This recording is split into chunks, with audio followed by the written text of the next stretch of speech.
And we're live. Hello, everyone. Welcome to Lorelines episode 32, Eureka Part 2. Foul and Hawk speaking. Today I am joined by Neela, Ayumi, and Sarah Core Healer. The others are missing as of now, but they might pop in. We shall see. Hello, everybody. How have you been this week? Is that a rhetorical question? It's rhetorical. No, it's a real question. How y'all been? Gradually getting back into my writing, for one, and prepping for some school-related stuff, last-minute stuff regarding my degree. But otherwise, it's been just quiet this week. Very nice. Same, very quiet. Busy. How's the chat been? What was that? How has chat been? I hope everyone's had a good week. They've been doing well and been well behaved on our final push to Endwalker in less than 2 months. Don't remind me. Yes, let's remind them so that they can wait extra long. Exactly. If you're playing other games, do it now, because this is the only time you'll get. I was going to say, it doesn't feel very long. It feels like it's coming up really fast. I suggest Tales of Arise. That's just me, though. Yeah, I've heard good things. I've been playing Stellaris and Deathloop in the off hours. I actually got Psychonauts 2 recently. I have been loving stuffing out of it. If you haven't played Psychonauts games, check them out. They're amazing. I love those little sound effects that Raz makes when he's just chilling, like do. It's a good game series. Yeah. Well, I suppose, just to recap, it's been about 5 weeks, maybe 4 weeks, maybe 6 weeks, but we discussed Eureka a number of weeks ago before our 2 guest bookings and our live letter and all this. It's been a crazy couple of weeks. It has been, hasn't it? Yes, it has. In a good way, but yeah. So I wouldn't blame anyone for not remembering the details of that cast. We will do a brief recap, but obviously we won't go through 25 slides from the other day in full. But we ended up finishing up Eureka Pyros, and we were on our way to Hydados. So let me pull up the slideshow, and I'll hop us over to the slide scene.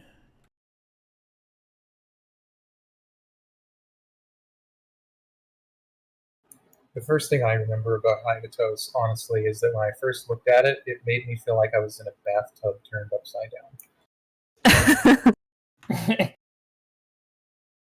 It is like that, isn't it? With the waterfalls Water going flowing into up, the sky. Yeah. Mm-hmm.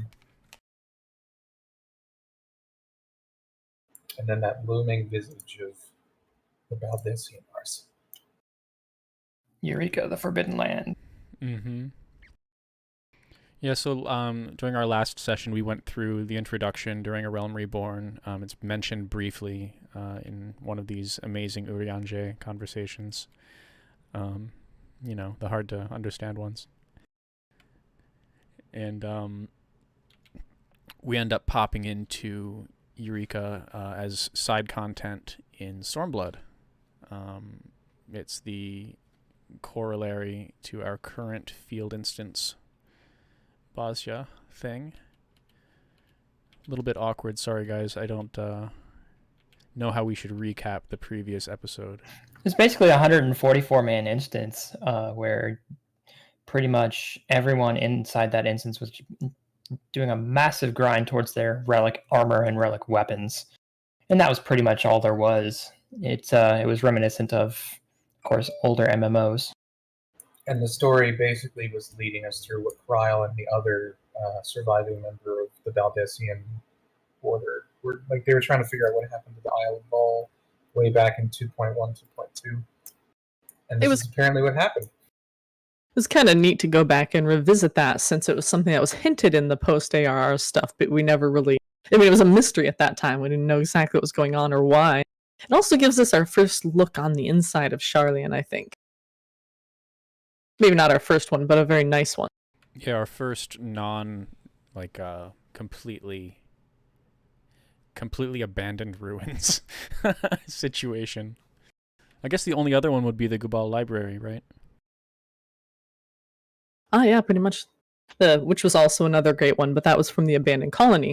And the Isle of Val was, remind me, that was one of their like Charlian Islands that they do testing and one stuff of the on. satellite islands. So it was a little more homelandy.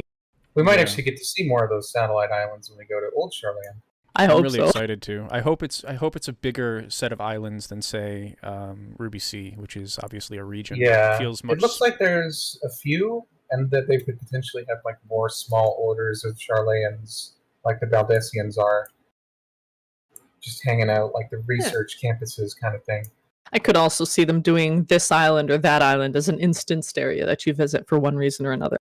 Colrath says one of the non-assassin contained Charlian things. True. I'm just leafing through the slides. It's really good to see both sides of Charlian, the assassination side and the non-assassination side. As much as I do love the Astrologian quest line, and I do feel like it gave us a good view into these two different sects, of Charlian, which I'm sure is going to become really relevant really soon. Yeah, can you imagine? We're gonna like bring that stuff up when we go to the forum. Like, hey, you tried to kill me once. Gotta get some Charlian Death Eaters here. Should be interesting. So I guess, just to rehash the very end of Pyros, we're kind of going through the instance area, and Eidolons, who's been an edgelord the whole time, is responsible for destroying the proto-aetheryte at the base. This is a huge problem because the aetherites are treated like seals, and in doing that act, the primal Eureka gives him the blade and gives him access to the powers he embodies. So this is an apparent betrayal part 2. Eidolons challenges us. I will wait for you within the tower at its prison, but be warned, I will not wait forever. Grimacing and making that sassy face. This is still why we don't trust Lalavels. Yeah, you don't trust Lalas ever. There's a few golden children. he's drunk with power. Wahahaha. The boss was Penny, aka Moth Waifu. For me, not having done Eureka, you guys make up some weird ass names. Mm-hmm. You kind of had to be there and see what people were putting in the chat. Honestly, you weren't there, but there are pictures of the character. She's a that's a confession. That's a confession in chat. I did not go further than the first zone of Eureka. It was just not one of my things. It's one of those places where you either love it or you hate it, or you have some reason to grin and bear it. I do think it's interesting that the Eureka, at least I know, and I feel like Bozier to an extent, has sort of spawned a mini culture around it of people who will make certain in-jokes and the like. Wow, Foul, let's just get us banned off our channel. It's the character in the game. This is gameplay, okay? This is important gameplay research and lore. I wanted to show it to you guys because it was mentioned last time as well, but she's actually a reskin of the... for some reason, this happened last time too. I forgot the dang boss's name, but this is a reskin of the Heavensward Alliance Raid boss, final boss. What's her name? Second to last boss before Skathak. Yeah, that's it. Skathak, yeah. However you pronounce it in the proper way. It's a reskin of her. Yep. Which was cool. Although we all hate reskins. All right, bookmarks, go away. There we go. Game devs love them because they don't want to have to animate that rig again. Purist reskins get tiring, but I think they did put quite a unique spin on it. Like, I didn't know that was a Skathak redo until you guys had told me, and I was like, oh, wow, they really did a good job of changing it up while using the same idea, which I think is clever, and it lets them do more with other resources in other places. 100%. I have no problems with it. It's just it was kind of nice to see, because you see a pose and you see the way the legs are, and you're like, oh, wait a minute, I've seen that before. Yeah. It can be overdone, but For sure. Pyros was the first time they actually introduced lost actions, which made it a lot more fun, right? You can actually customize your character. It's the same as the current field content, but that wasn't present for 2 full instance cycles. Eureka would have been benefited a lot by having it sooner.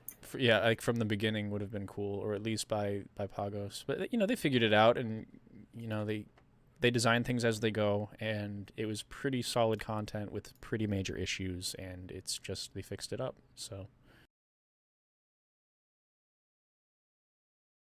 So here we are, the 4th zone, the Seat of Water, Forbidden Land, Eureka Hydados. This is a very strange territory where the water seems to flow into the sky and towards the arsenal. It's going backwards of what you would expect, flowing uphill. You can't get it in a still shot, but it's really, really stunning and interesting. I was hoping we would have more people here who had experienced Eureka today, because the other zones in Eureka, Anemos, for example, it was new, and they had broken up the territories by the rank of monster and a cliff face, and you kind of had to snake around, even though it was a very rectangular map. In Pagos, they had a central corridor that was filled with high-level dragons that aggroed by sound, and people didn't know that, so it was a huge hassle to get around, and the only way to the top half was through that central corridor until you got the level unlocks for the Aetheryte teleports. I thought they did Pyros pretty well. They made it pretty easy to get around, but then with Hydados, for some reason, the map is basically a rectangle, and I thought it was kind of uninspired. Despite It's it very being flat. visually stunning. It's just very flat. For all you theory crafters out there, did you see all those spirals? I did. Yes, the Charlian spirals. Delightful Nautilus shells. What makes a Nautilus special, you might ask? Yeah, Zoella says Final Fantasy XI players knew all about sound aggro. That's true. It's definitely true. Yeah, that's a good question, Kolrath asks. Is the force field the same as the one in the bunker in Charlian, if not similar? Yeah, it does look very similar. I would say like the force fields are. The force fields look, yeah, they do look kind of identical. But considering how long the Baldessian Arsenal has been around, it could be quite different now.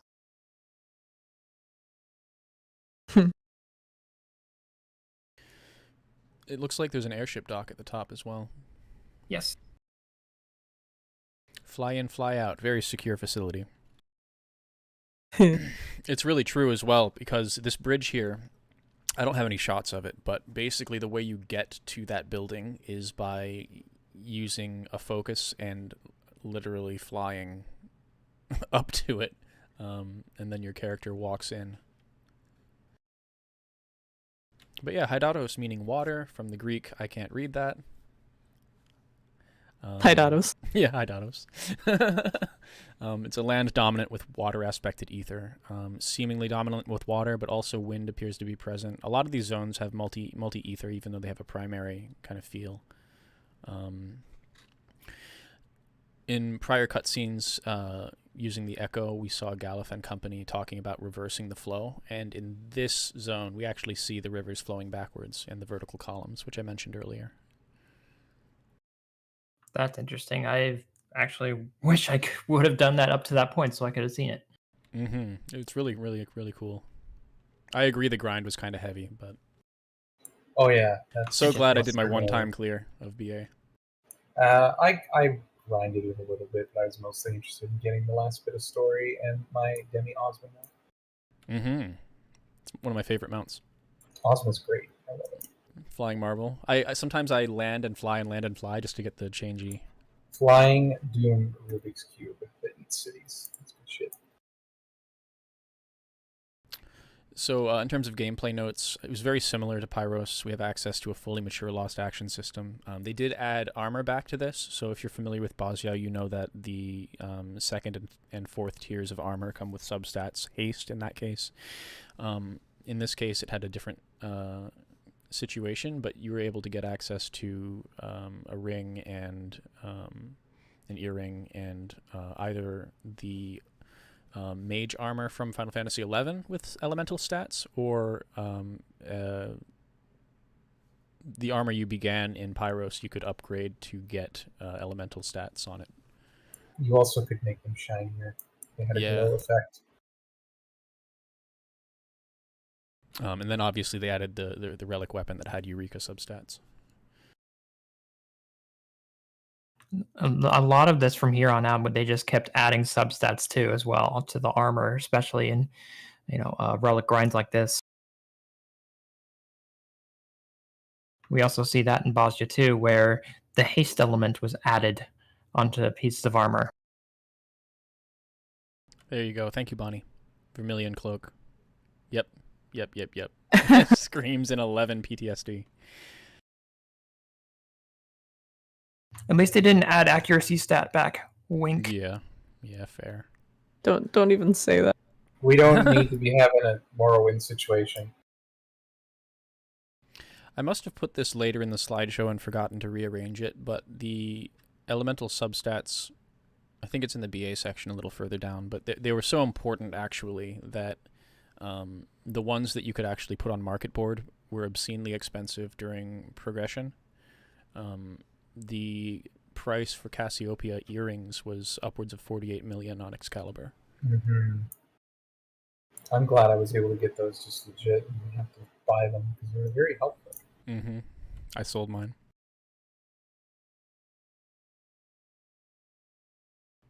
Zone bosses. The boss that would be similar to Penny or the other two is actually the Crystal Dragon Provenance Watcher. I don't know if they did a lore integration of this monster. I mean, we see dragons in Final Fantasy all the time. They don't all have to be sons and daughters of Midgardsormr, but there's a dragon here, and it casts Achmorn, and I had questions. Doesn't Achmorn in Dragonspeak, isn't that like Circle of Death? For someone who speaks dragon, please correct me. I'm not sure. Bonnie says It that definitely Providence means Watcher is from Final Fantasy XI specifically.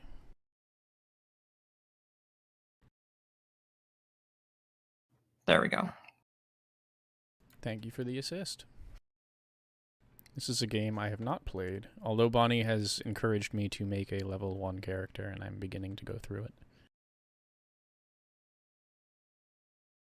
So that's the 11 avatar, or the 11 character. Oh, neat. Very skeletal. Mm-hmm.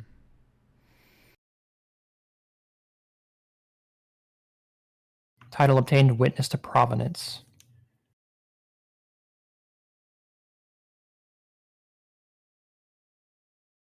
Health bar is invisible, very Monster Hunter-like.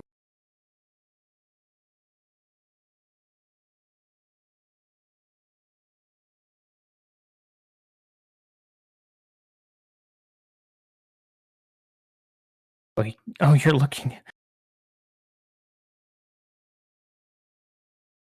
Oh, okay.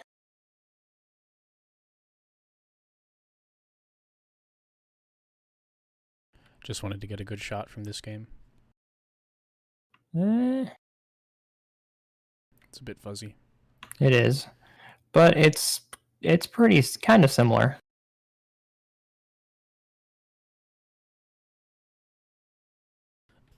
For those of you, which is probably all of you who've done Shadowbringers, there was a fate boss called Avni, and this is the same model as the first boss in Anamnesis and Eider. Similar moveset also, but much less powerful, obviously. Also in 11. Mm-hmm. They were the gatekeepers to another very powerful entity, which we'll get to later. So Avni would prime the teleportation nodes. They would spawn all over the map, kind of maybe, I don't know, 150 yards apart. They actually had a map set up to show you the locations of the spawns, and the way the instance here worked is that only a certain number of people would be able to take portals, and so if you didn't pre-make the massive raid instance group and just wanted to sneak in, you would end up stealing someone's slot who is in a group that had been set up on Discord. So that would get people angry at you real quick. That happened a lot. Portal sniping was a big problem, unfortunately. Yeah. Well, that's an interesting cultural thing, right? Because obviously it's better to have the most people be able to participate, and therefore you create a Discord that organizes, and with that, the expectation is that you adhere to the rules, right? But there are so many people who just want to solo the game and want to just join the thing, and they get in trouble for wanting to play. The thing I noticed that was interesting was Japanese players were a lot more ad hoc with organizing BA than North American and European players were. European and North American players always did the organized groups with Discord and stuff and got mad at people for sniping portals, whereas Japanese players were very much like, just come on in, we'll make do with what we got and make it work, and they did, and it was very interesting to see the differences. Yeah, I wish I kind of sometimes wish we'd done that, because sometimes it took hours just to get into one BA run, because there would always be some other group in the instance, or there would be some sniper who ruined it for another half hour or something. There was another boss for this zone. I called it a glow shark, but it's one of these like half stingray, half shark, floating, not underwater, what are you doing, flying shark monsters, called Tristidia. And it was the field boss for BA Expedition Support. There was a separate group who would not go in and would just stay out to make sure that was cleared, because if that boss was not cleared, or if you died to that boss, you would not be able to kill Absolute Virtue. There's a buff that makes him impossible to kill. Right. You have past to beat 50%. Yeah, past 50%. If you don't have that debuff on him, like he instantly KOs the raid. Pretty much. It's conditional virtue, if I remember correctly. Conditional virtue. Something like that. I forget. It might be. That's interesting. Tristitia, do we know what that means? It sounds like it probably means like sadness, but I could be wrong. I'm familiar with Laetitia, which is like happiness. Sadness, sorrow, melancholy, sloth. Interesting. It's also a Swedish doom metal band, formed in 1992. Amazing. Did you really look that up? Why not?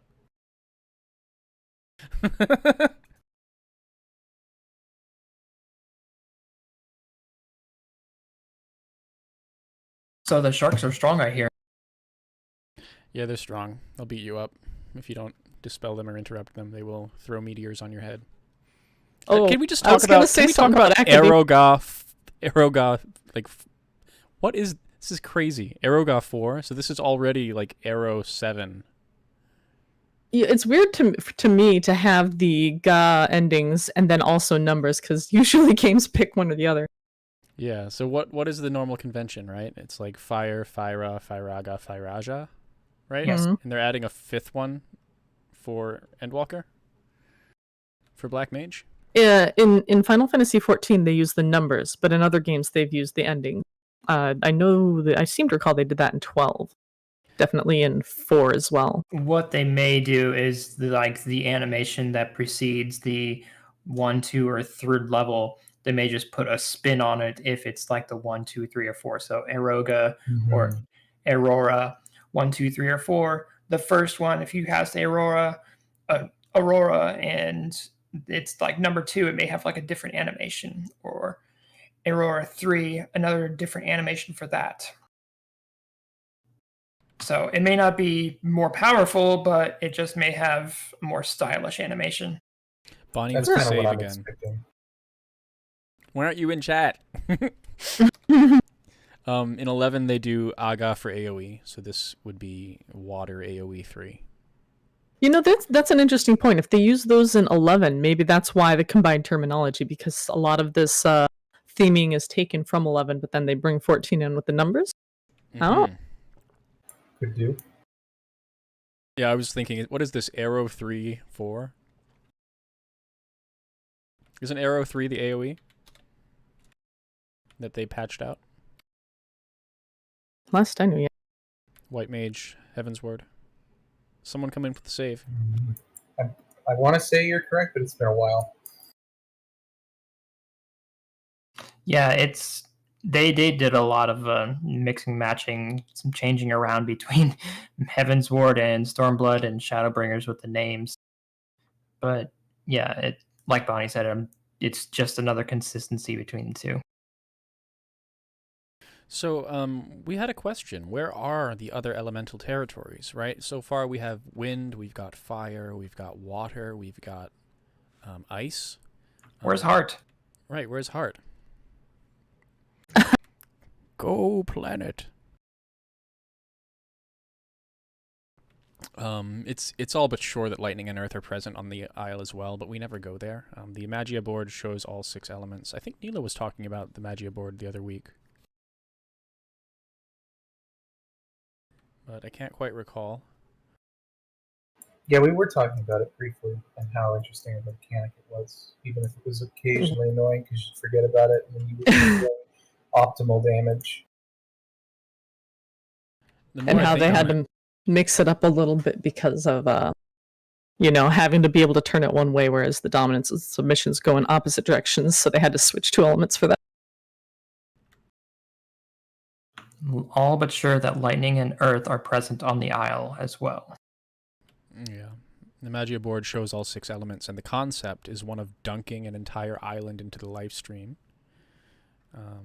which disrupts the elements. So we would presume that the island being essentially a giant Magia board, which is something that Kryl tried to liken it to in Pyros, that the other 2 territories are there somewhere. We just don't end up going there. Although I can't really imagine having 6 tiers of Eureka during a single expansion. That seems like, even if it were pleasant for some reason, it's a lot of work for developers. So I think they made the right play here. But that doesn't mean they don't exist. They can just hand wave it as those are too dangerous to visit for some reason. Yeah, maybe it's zippy zappy. Naming possibilities. This is just from the hip. I was looking up Greek words for lightning or thunder, and I don't know if they did exist. This was a what if. The Astropi or Caravonios for lightning bolt and Seismos. Yeah. Seismos, yeah. That's a straight rip. Yeah, that could work. Yeah, names are up to debate. We don't see them, etc. I would very much expect them to be Greek at the very least. Just because that's the naming convention we've gotten, which is interesting. I wonder where the names originated, like if this is what Charlians named them this, but I feel like this only happened once it went into the live stream, correct? Yeah, considering the Charlian theme or their architecture, Greek almost, Hellenic, it's not surprising. Yeah, it's very much the Hellenic Empire, whereas Garlemald uses the Roman system of language. I think that's intentional because we've talked, I don't know, a half dozen times before of like the knowledge Charlian hordes. It's not like some casual thing. It's real serious, and if they were of that mind, it wouldn't have been a problem for them to conquer the world either. Like same deal. Right. It's all very deliberate. All right, what's next? Well, we're already here. The Baldessian Arsenal. Really Spirals. Really fun instance. Really fun instance for the most part. I say for the most part, but because the last boss is a real butt puncher. 56 players can enter this at one time. So imagine fitting 56 people into one Discord. Oh boy. It's pretty wild. It's a lot of fun too. They have separate voice channels for each group, and then they can, all the leaders will hop up to the one group to organize, and then they bop down and bark orders as needed. It's really interesting. I was there watching Fao do his clear of the Baldessian Arsenal once, because I was clearly not as far as him, but I at least wanted to see what the inside of the arsenal was, what it looked like. It's quite large. It has a lot of rooms for bosses. I think this was where they started testing where alliances could start working together, and maybe it wasn't a good idea for the alliances to be like so big later on, because we now have like 24-man alliance raids in Bosnia to enter. but this was more or less a test of, hey, let's have this group do switches, let's have this group, take care of ads while this group, takes care of the boss, and so on and so forth. It was their testing ground basically for raids to come. Just guessing here, but I would see it as where you learn the difference between how many can we fit in an instance and have it work, and how many should we have to make it not unwieldy. Right, like how much is practicable to have a party size? How big do Exactly. you make it? Yeah. Not just system limitations, human limitations too. You have to get that many people agreeing, you have to get them in coordination. There's a lot. I wanted to just halt on this. We mentioned the name a million times, but like Galif Baldessian has an arsenal of Eureka weapons. That's a good question. Like, why does that even exist at all? Why is he keeping these primal level entities and experiments stuff in here? Why does he have his own miniature Ozma to play with? To keep the world safe, guys. Obviously, there's a lot of trust there. A lot. Yeah. Like, they were fully aware that Ozma had eaten Nim and was definitely capable of doing worse things to them if they weren't careful, and yet they still recreated it and had it around. Indeed. So the Baldessian Arsenal, purpose, origin, and outcome. Galif had Eureka's prison built. That's what this fortress is, and used it to also seal other dangerous weapons, tools, and entities. Did I write this? You the biggest of oopses. Even dunking the entire isle and sacrificing their lives didn't keep Eureka from escaping. The island pops up on the other side of the world, and that's why we're here. So that didn't work. Galif Baldessian and the Warriors of Dawn. We actually see them in a flashback, if I recall correctly. Oh yeah. Oh yeah. We see them pretty consistently throughout the various Echo cutscenes. Galuf is actually a reference back to a character from Final Fantasy VI. For those that played it. I was thinking 5, yeah. 5, yeah. Never mind 5 I mean, now. I'm just a thinking misread. back a little bit too. Yep, there you go. Actually, the whole thing was... Well, no, Eureka was 3, wasn't it? It's interesting. Correct me if I'm wrong. Continue, though. Yeah, Eureka is from 3. I just looked it up for you. The Forbidden Land Eureka. It's also mentioned in Final Fantasy Tactics in some of the bar missions, where you can pick them up at the pub and send your dudes out, and they'll go and find treasure and stuff. Yeah, its beginning was in 3, and it just kind of popped up throughout the series as it went along. Interesting. So, Bonnie had written this. The background music of the Garden of Rue is from Final Fantasy XI. This is a zone theme for the area of the same name, entered from Altayu Lumoria. Didn't you say that Lumoria was C?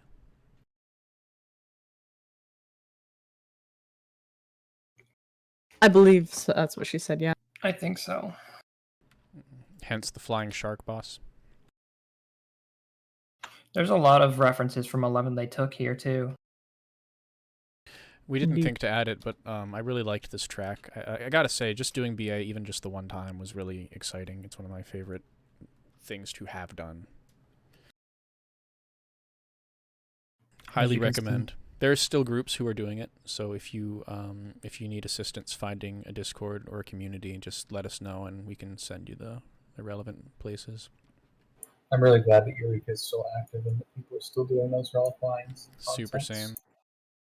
I hope that remains true, and also that Bosgen's it's the same way.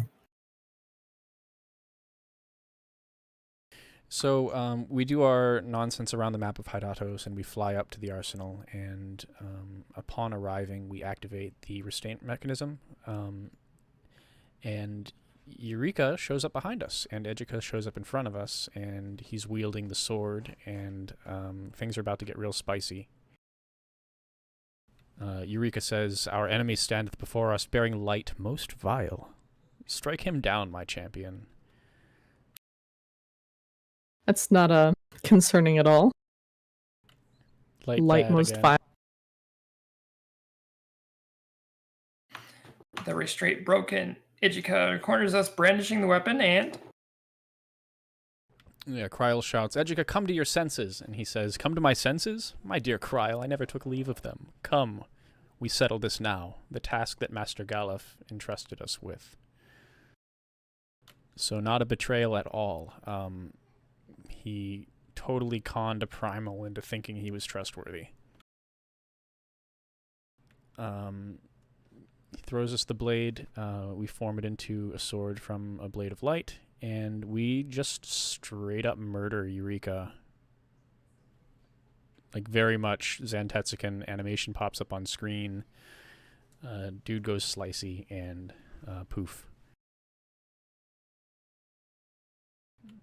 Seems kind of anticlimactic, but at this point, Kryl moves to re-engage the restraints, but Ejika disagrees, and we are tasked to progress through BA and finish the issue more permanently. I think at one point Ejika disintegrates. I don't remember exactly what happened. We are given a choice to follow Kryl's plan or Ejika's plan, and Ejika wants to Blade of Light Pandora's box and make it disappear forever, and Kryl says, nah, let's seal it again. And the player gets to choose the outcome.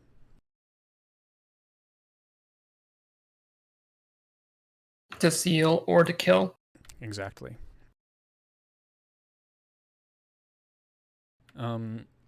So as far as gameplay notes go, much like Delubrum Reginae, Savage, you cannot raise normally. All resurrection spells, none of them work. You must use the action, the lost action for raising. If you actually think about the bosses, it's not really Savage difficulty. It's not even quite extreme difficulty fundamentally, but the fact that you can't raise and it being 56 members makes it inherently difficult. The way you would raise in here is you use the roll action, and gosh, it's been so long. I can't remember. I think in DR it has a chance to fail, but it does have a chance to fail. But in BA it has a chance to kill the spellcaster. Yes, it does. It does actually. So, and I thought the failing was annoying. You're potentially sacrificing yourself and not getting any benefit out of it.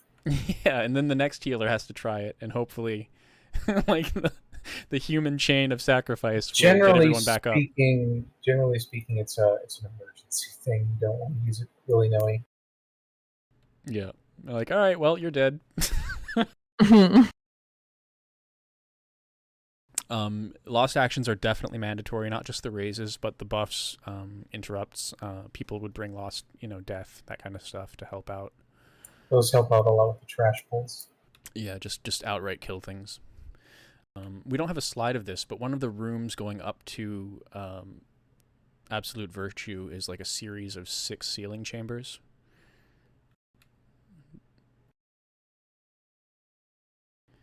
And there's a lot of trash waves. I remember pulling into the corner just to be safe because there's just a lot of enemies.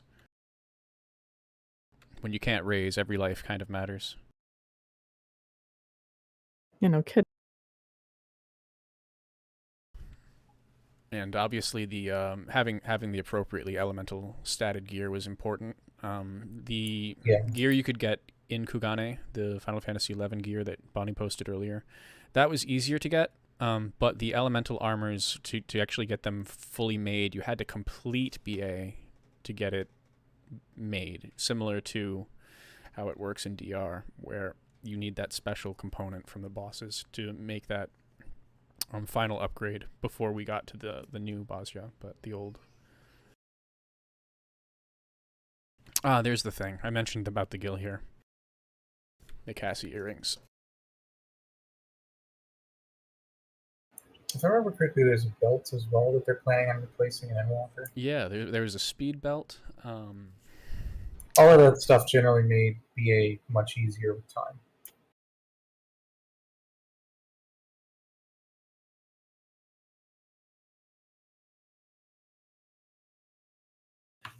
The Shinten Zetskin.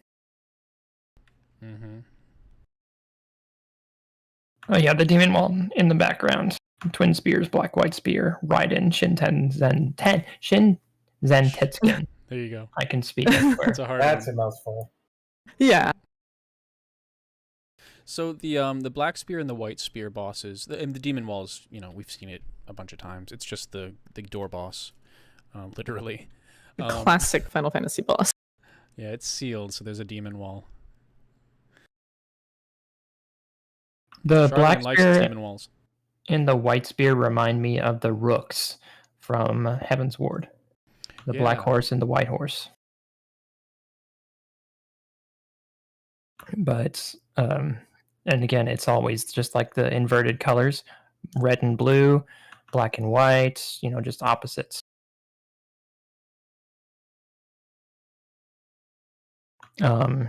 Like I said, I didn't do much of this, but I'm just kind of gathering what all I see here.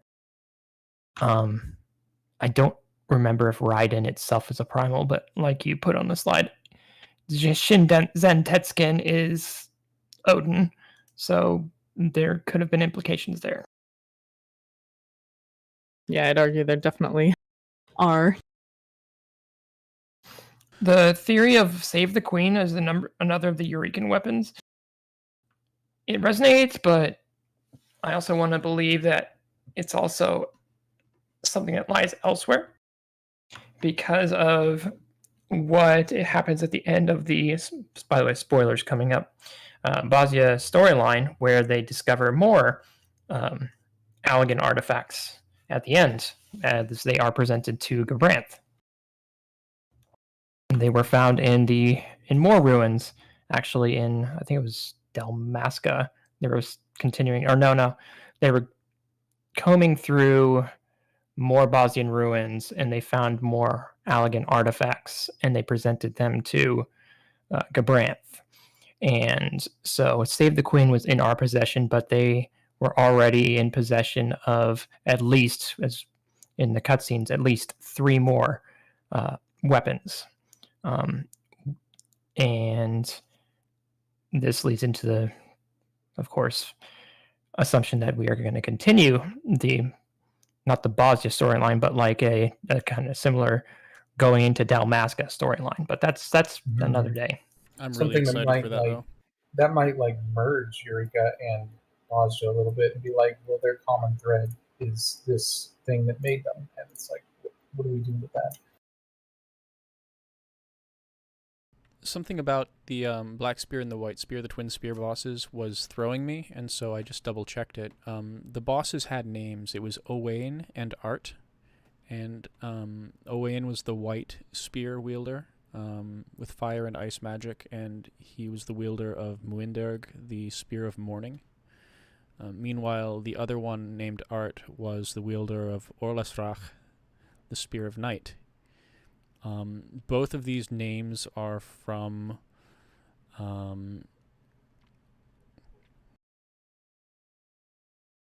there we go. It's from the same lore series as Skathak is from. So it's all from that.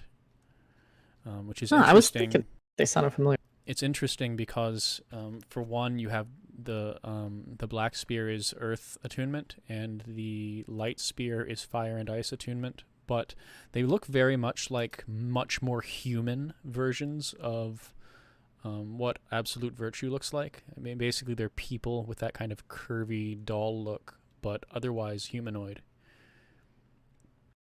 Yeah, thanks Bonnie.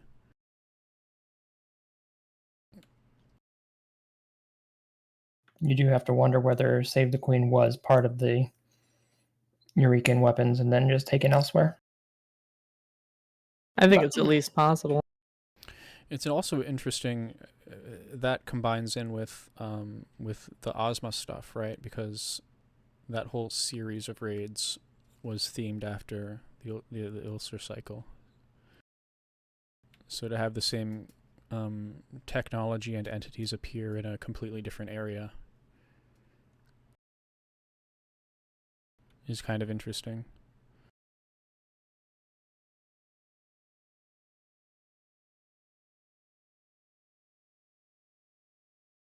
Indeed.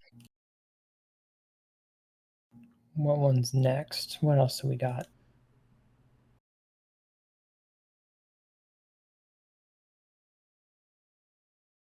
This was Bonnie's entry. She went real hard for us here. Yes, absolute virtue. At last, the time has come. The scattered fragments of my thoughts once again mine, long forgotten memories filling me once more. So, I played 11 for just a little bit, and I had the Chains of Prometheus expansion, and I heard about this. This was a long time ago, but this was a big thing over the social media.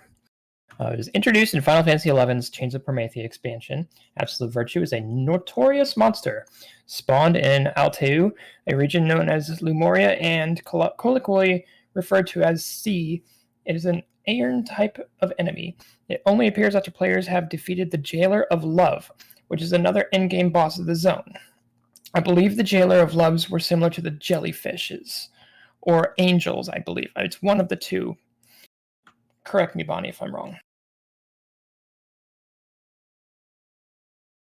A Dragoon by job, Final Fantasy XI's version of Absolute Virtue has access to the special 2-hour, now 1-hour abilities that each job has access to.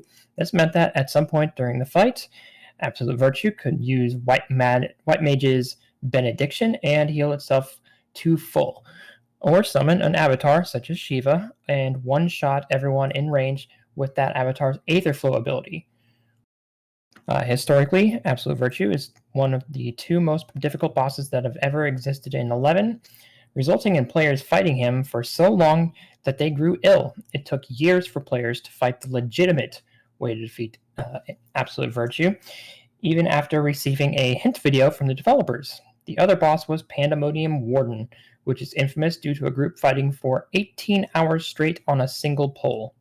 No thank you. In the end, one of the primary strategies for defeating Absolute Virtue turned out to be that when they activate one of his 2-hour abilities, a player in the Alliance had half a second to use a 2-hour ability of the same type, which would keep Absolute Virtue from using his. That seems fair. When people saw that the glimpse of Absolute Virtue in the trailer in Final Fantasy XIV, they lost their shit because PTSD set in. I can imagine. Bonnie says try doing that with 250 ping. Oh, jeez. I had known about Absolute Virtue, so me seeing him in that, of course, from a long, long time ago, I knew about him, but me seeing that, it didn't raise that same PTSD. It was just like, oh no, people are going to die. People like Bonnie. Which is not to discount the difficulty of the Absolute Virtue that does exist in 14. It's just not nearly that insane. Yeah, and they no longer have like 250 ping. Yeah. Mhm. They at least tried to make the fight as close to the real thing as possible without having to actually break him. Yeah, and like was mentioned earlier, you had to have a group outside that kind of did the fate so that the people on the inside wouldn't all die to his ability. And that's, I'll tell you in the background.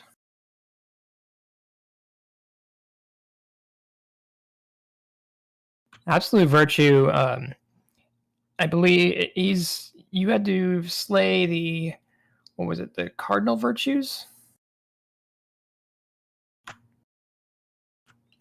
Didn't actually, let me pull up one thing. Continue talking. There were a series of rooms you had to clear to kind of unlock the door, and it's been too long for me. Those are the rooms you'd want to use the Doom ability, like Logos action on the most to clear them out quickly. And you had to separate people into like 6 groups, if I remember correctly. That's right, yeah, that's the room. I can't help but chuckle over the name Jailer of Love. It just sounds amusing to me. And I can't tell if they're just a jailer that's also very lovey or if they are jailing love. I don't know. I'm sure Sounds like something out of Persona. I'm sure, yeah, it kind of does sound. I'm sure it makes more sense with like context. It's just humorous to me. I love that we have to go kill a shark named Sadness to beat the boss. Hey, Bonnie, also bonk. So, absolute virtue is a concept found in ancient Greek philosophy and Christianity. To the Greeks, it was a principle which exists beyond material forms, and it's an idea located in the world of ideas, as envisioned by Plato. Absolute virtue was constant across many types of people, but relative virtue, how that virtue is displayed in the social class or gender, varies depending on the status or gender of that person. Socrates said it was possible for humans to attain absolute virtue and thus understand truth. To medieval Christianity, absolute virtue was defined as God. God was absolute virtue. According to the Greeks, AV would contain the virtues of wisdom, courage, temperance, and justice. To medieval Christians, absolute virtue would contain the 4 Greek cardinal virtues of prudence, fortitude, temperance, and justice, as well as the 3 theological virtues of faith, hope, and charity or love. Ancient and medieval theologians called the 4 Greek virtues natural or pagan virtues because they reasoned that these 4 virtues were able to be known and practiced by all mankind simply by the light of God's general revelation. The 3 theological virtues, on the other hand, are so called because they can only be known and practiced by finding their proper object on the light of God's special revelation. So that's a small background, a long background, small background, whatever you want to call it, on the naming convention of absolute virtue. Also, those what do you call them? The cardinal virtues should sound familiar. I believe the cardinal virtues from Shadowbringers were the Greek versions of those. Yeah. Yes. So for sign and all that. So the same meaning, just the Greek word. Right. Aerns are vaguely angel-like in appearance and inhabit the ruins of a city that was pulled into another dimension thanks to a magical disaster. The original citizens tried to open a gate to the land of the gods. The Gate of the Gods, which you've heard of quite recently, is also referenced in Final Fantasy XI's first expansion, The Rise of Zillart, and is the name of the quest where you unlock the region of Tulia, colloquially known as the Sky. Everyone should be getting mental images immediately of the Endwalker floating continent. Yes. Sea and Sky, respectively. Though introduced in separate expansions, both expand upon the story of an ancient race known as the Zillart. Exactly. Their civilization fell over 10,000 years ago. That's why I stopped there. Leaving behind the various ruins that's seen across Vana'diel, Tulia, and Lemuria. Is Lemuria Amarot on the first? Could be. See? Interestingly, absolute virtue is not the only Luminian monster brought into Final Fantasy XIV. The Eureka Hydados normal mode, or notorious monster, Ovni, is a Yovra-type enemy. We also fight one of this in Anamnesis Aniter at the beginning of the dungeon. Fu-Abo, such as Tristitia and Zamnit, are also found in both locations, and there have been some Luminian-type enemies in the game since at least 2.0, specifically Gra enemies. They've been seen again in Shadowbringers in the latter half of the Twinning. While Eureka and Absolute Virtue are often written off by players as mere reference or love letter to Final Fantasy XI, we can't help but wonder if there's more to the myriad similarities and parallels found between myriad facets of both games.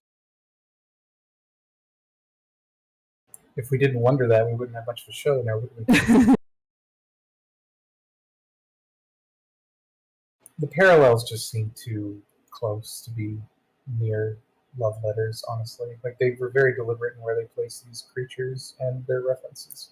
What you fall upon here, really, is the second bit, where the bit about the Zillart, the civilization falling over 10,000 years ago, and various ruins like Vana'diel, Tulia, and Lemuria.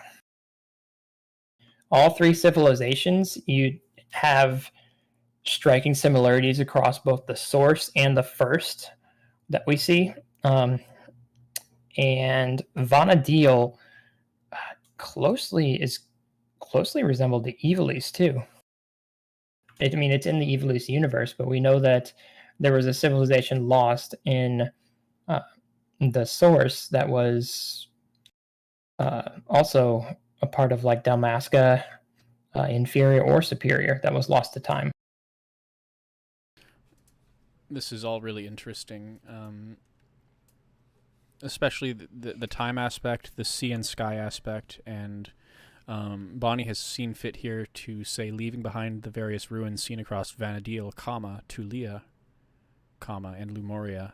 If she flipped around Tulia and Lumoria, one could say stone, sea, sky, which is something I thought about when we were considering the DPS dummy. That's right, Lasalia.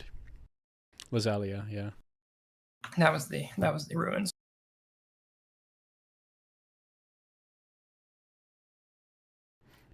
Game Lore Geeks as, could 11's world be one of the shards that has already fallen, or potentially still exists in one of the remaining shards? I personally think that they took the concepts from 11 and incorporated them into 14, and I don't expect to see a Vanadil anywhere. I do, in the sense of 11. They also had that quest line where that... I was going to bring that up. The crossover event? She came over to Limsa Laminsa and she did. Stuck here. You talked a lot about a crystal. I get the sense that she's stuck here now in Eorzea permanently, and that 11 is like, for at least insofar as she's concerned, dead. Like a dead world that she's now stuck here from, and she kind of has to make the most of the situation. And so there may not actually be, or it could be a situation of like, maybe that's just a reference to maybe one of the shards that got rejoined was Vanadil. I'm actually more of the mind that perhaps the pre-Sundered world was that world. I don't know. It's just something I've been daydreaming about lately. There are many possibilities, ultimately. And when Bonnie was talking about the Zalart as a race, it was very similar to the Ancients here. Yes. Probably a very similar and very deliberate thing. I was trying to find a picture of Shatoto killing people in A Realm Reborn because she's like 40 feet tall. She's known as Shantoto. In 14, she's known as Shatoto. Yeah, I wish that those two had been able to meet, but unfortunately, one of them's in the Black Mage quests and one of them is not. I feel like the universe might not have survived that. Yeah, that's fair. If you fail to treat Still her wanna right, see it. she will set your universe alight. They may not be like glaringly similar, but it could be one of those, as time passed over the ages, people may have forgotten her true name. Could be. And a letter gets dropped here or there. This is for you guys. And look, it's Bonnie's avatar. So yeah, that happened. Colrath says that's more terrifying than a Sin Eater. And twice as deadly. So, I took the screenshot today from the cutscene book. This is the intro cutscene for Proto-Ozma. A sphere comes down from a very well-lit roof of a cathedral in the main room. It's just bright white, blinding white. Lost City white.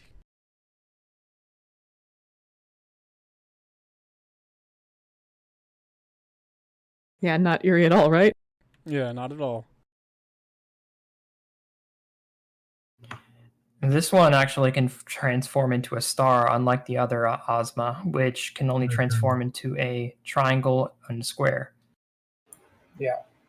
The pyramid, the cube, the sphere, and the star. The star form is quite dangerous. Is this where I come in? If you're able to. I'm speaking right now. Come in. as the resident Maki scholar. Indeed. So Proto-Ozma was actually the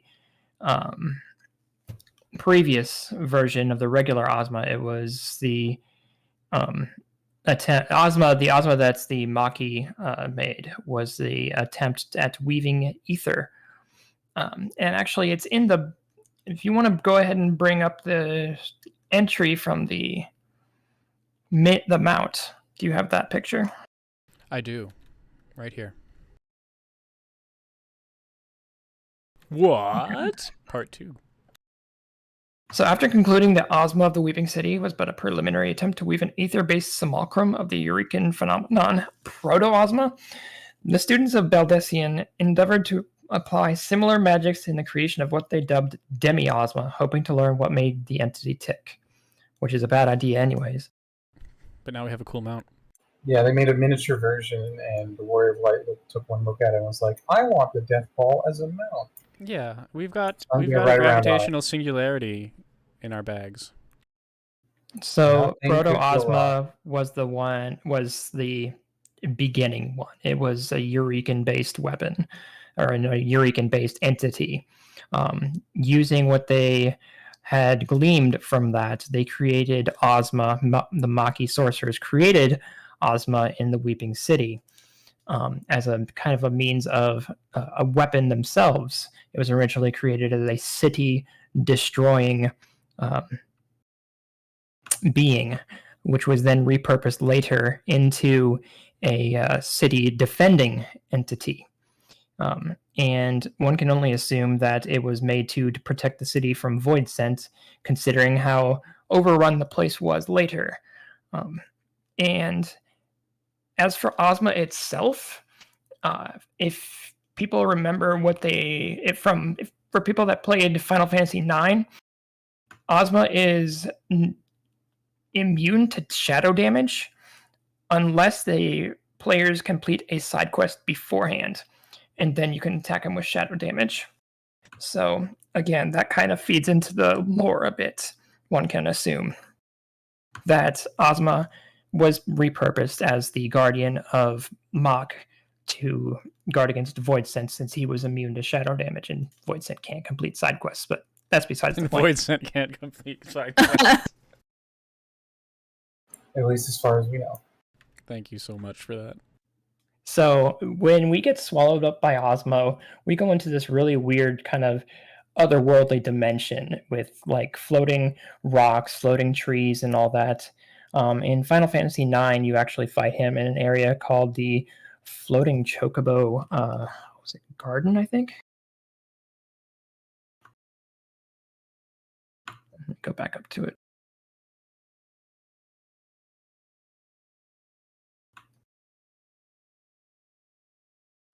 Sorry, give me a moment. Yeah, the Chocobo Air Garden.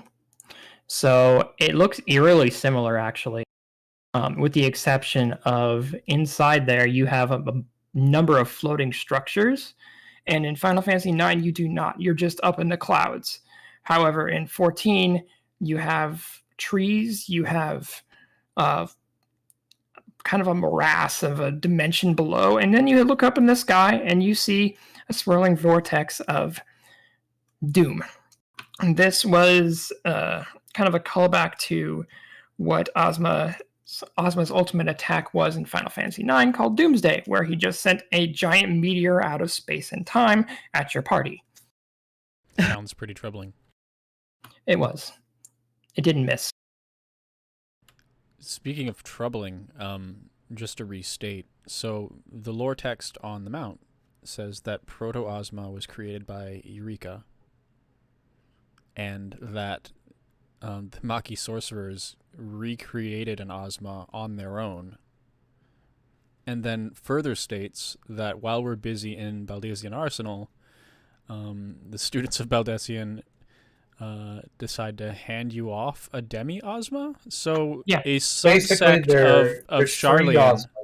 There's 3 Ozmas, but a subsect of Charlian just made another Ozma, guys. Like, maybe be careful. And this Ozma is people-sized. That's the cute ones. I'd like to read out the lore behind Ozma itself from Mhm. 9 because it's also very interesting too. So Ozma is a super boss, as we know from Final Fantasy IX. It's an unusual looking monster. It's a giant sphere patterned by bright, swirling colors, one hemisphere made of light energy and the others made of dark energy. Because Ozma is found within an Eidolon cave, which Eidolon can transfer in language to icon or primal in Final Fantasy XIV, it can be speculated that Ozma, much like Leviathan, was an Eidolon whose power the summoners couldn't harness, and was thus locked away.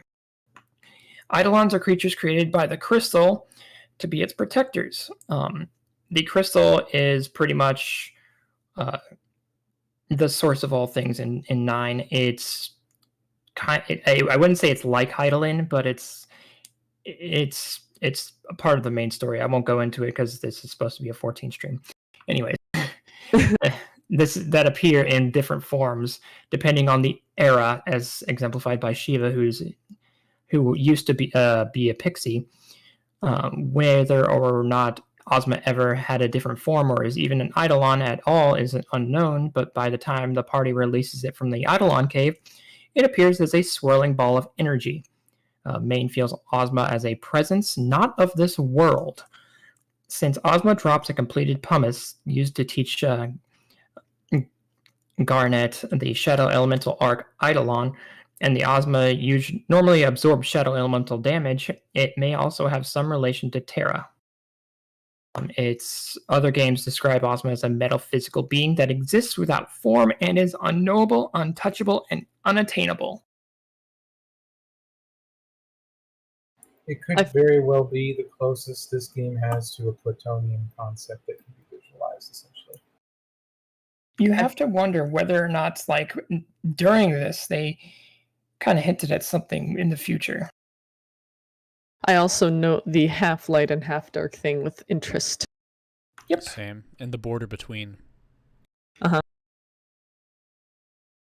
It also appears like they're not truly separate. If you look at the interlacing of the spiral pattern, or the marbleization of the Ozma, like the lines trace across pretty well. Like the ether doesn't seem to be...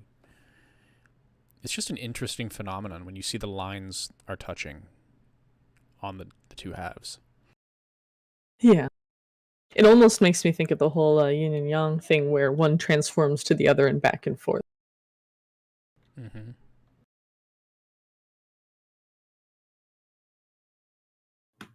I just find it interesting that the Maki sorcerers decided that the Eurekan ability to create a being like Ozma was a great idea, and thus let's create a weapon or a guardian like that. Nothing can go wrong. They probably had that mindset for a lot of things. Anything that can help with the war. They were on the they were in the how do we do this thing and not in the should we do this thing mindset. I just love the way this is phrased. It was but a preliminary attempt. Like, well, it's one thing for them to have the wisdom. It's the practice version, but it's a raid boss requiring 24 people to down that's been up in the sky for thousands of years. Like, okay, guys. All right. Meanwhile, they had the wisdom to not use Eureka, and somehow, I guess, had seen the original Ozma to know what to do. The original Ozma is certainly harder and has a more potent acceleration bomb that can make very many people sad, because if you die, you don't get a chance at actually completing VA at that point. Like, unless you get really lucky with like a resurrection. Yeah, it kicks you when you wipe. You get kicked out. That's true. Yeah, so you can lose a lot of progress and not get that mount, unfortunately, as I knew from bitter experience. But thankfully, it's not a roll; it's a completion. Yep, if you get it done once, you get that mount. Now I'm curious. The Ozma we fight in the Weeping City of Mach is a this has eaten worlds kind of thing. I wonder if this other one has consumed stuff it isn't supposed to, or if they were just like, well, we could make one that doesn't do that, maybe. It's a Eurekan phenomenon, so Mach, that's what it's called, literally right there. Amazing. So Mach more than likely took what they gleaned from Eureka and tried to weave it into something that they could use, that they could repurpose. Only more of a weapon than an actual just phenomenon. More of a less a natural based thing and more of a man-made. Interesting. And then, of course, later on, we might as well just make another one, just make it a mount. Yeah, make it small enough that it can't destroy worlds. I mean, it's not entirely a bad idea. I tend to think it's not possible for that tiny one to do some damage, honestly. I don't know, I'm a little bit worried about little mobile black holes we can ride around. I think it's great. I honestly love having it in the Warrior of Light. Of course, the Black Mage would say this. Yeah, well, yeah, my Warrior Light loves us. Kolrath says, wait, Alexander was a good idea? Wait, no. Well, they would just argue a great idea that was misused. Destroy Eureka or to seal Eureka. So, Ejika, the tsundere and hero of Middle-earth, decides to sacrifice himself to destroy Eureka permanently. His plan is to use the Blade of Light, consuming your whole self, to destroy technique that we've seen throughout the game. And you get a choice. You get to choose which path we take. So you can either allow Ejika to use his ether to destroy Eureka, in which case Kryl mourns for Galuf, Raha, Minfilia, and Ejika afterwards, and has a bit of survivor's guilt. She's sad. Why is it always me who survives? Well, at least one of those is back anyway. Mm-hmm. So in the ending dialogue, we didn't actually touch on this, but as you're going to Eureka to begin with, part of the way you're getting funded is between Amalgina and Sons. Is that Hancock's organization with That the other one. and It's the other one. that and Rowena. And Rowena. But anyway, Hancock's organization and Rowena's organization are working together to get us there and kind of clean up the island and do the kind of brute force hiring and that kind of stuff that's required to get the expedition going. And that's, of course, why Geralt is on the island forging all your weapons for you. Gotta pay off those tavern debts. Yep, all those kettles aren't going to suffice. But anyway, they've been helping, and Kryl will call in a team from the Sharlayan motherland and use Rowena and Hancock to clean up and kind of get everything ready to go back to normal. So depending on your choice here, either way, canonically, Sharlayan is currently in control of the Isle of Val. So we just killed all the big bads, purged the monster, and they've got their castle back. And hopefully that means they're going to have at least a little bit of goodwill, like Kryl insinuated during 5.5, towards the Baldessians and maybe us by virtue of that action. I'm really excited. But I doubt it. I doubt it, though. That's true. BA is reflected in the mount, Zoella says. The Yes, other choice... you get to see in the image of Ozma when you're flying around on it is Baldessian Arsenal. So the other choice is to re-enable the ward, in which case Ejika doesn't die, and instead becomes the new caretaker of the island, representing the students of Baldessian and Sharlayan, but rather than having perfect strangers be in control, we at least have Kryl's old school friend. Still enlisting Rowena and Hancock in the assist in the cleanup and management of the island. Yep. Either way, Kryl rejoins the Scions. She considers that since she has the Echo, she can't just hang around on the island. So she rejoins the team in full, and that's why we see a lot more of her towards the end of Stormblood and recurring character in Shadowbringers as well.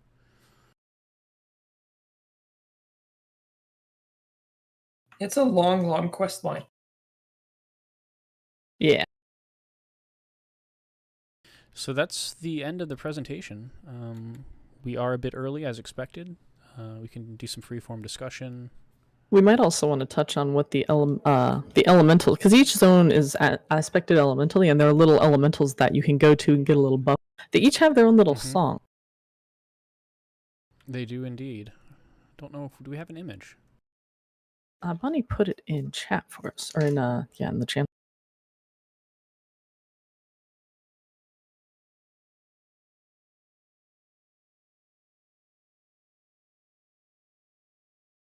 I found it kind of interesting.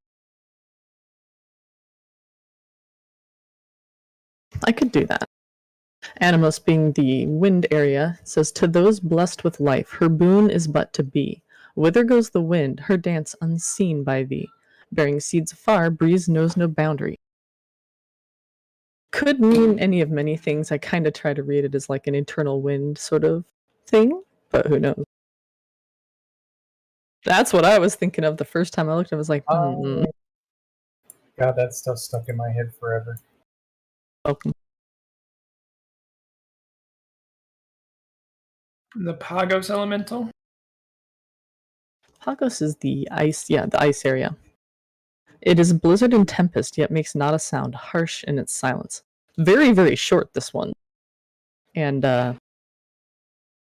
yeah. It's also, like it's the same for other ones, too. Sort of stasis, like, calmness. Pyros? The fire area, of course. Our land lives, its laughter a fiery red, a burning being, ablaze at its heart. Fan its flames to find us there alight. I haven't done Pyros. Is there a particular being it might be talking about here?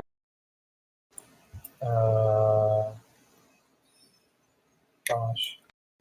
It wouldn't be the fire lady waifu. Maybe. No.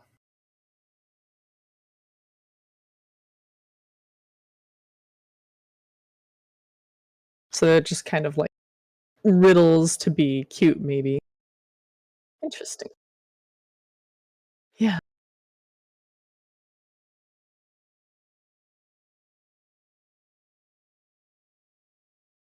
Yeah, that one is the one that's been like just teasing my brain.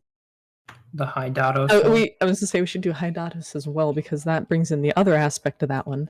Hydados being the the water area. Change always and forever, and let your joy run deep. Fly, my dearest daughter. I assume. I wonder if that changes based on your character's gender. Flow, my precious stream. Rest, but never wallow. Lose not your purity. Something about flying and joy there.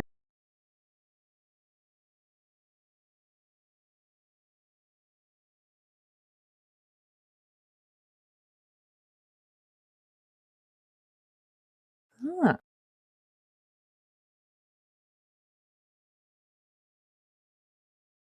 Yeah. The blobby Highland Zodiac shape. We've got a bunch of Final Fantasy XI screenshots to go through, too.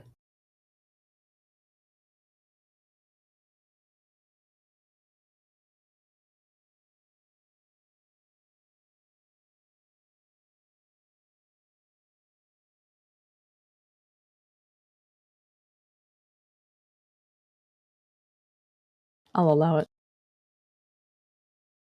Yeah, the Final Fantasy XI stuff is really, really interesting. We've been. I think this was checking their out attempt for like the people that have wanted an MMO, wanted their MMO more similar to 11. I think this is their attempt to kind of recreate that and get old school MMO feeling, just in the MMO that they're playing itself. Which is why they wanted something that could be self-condensed and give people that option without having to force it on them. Which is why some people liked Eureka and some people didn't.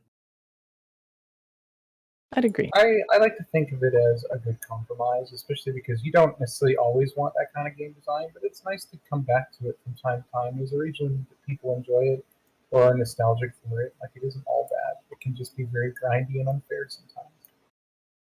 As for me, I didn't do Eureka past the first area.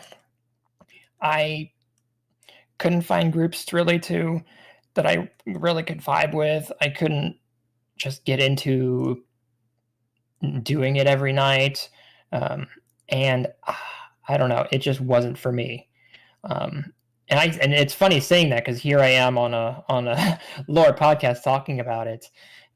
But it's just one of those things where Bosnia just kind of was more for me and Eureka wasn't. I still love what all the background lore had behind it, and I still had fun watching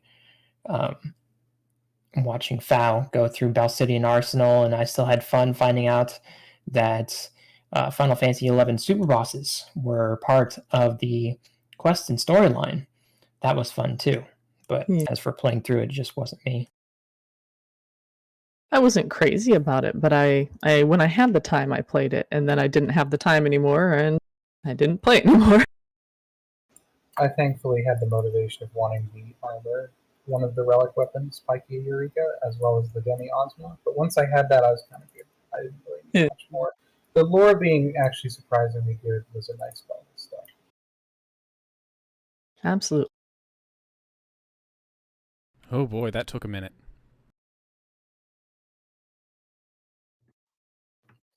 Changing the scene. Yeah, Bonnie had a lot. She went digging. Yeah, thanks. Kudos for that.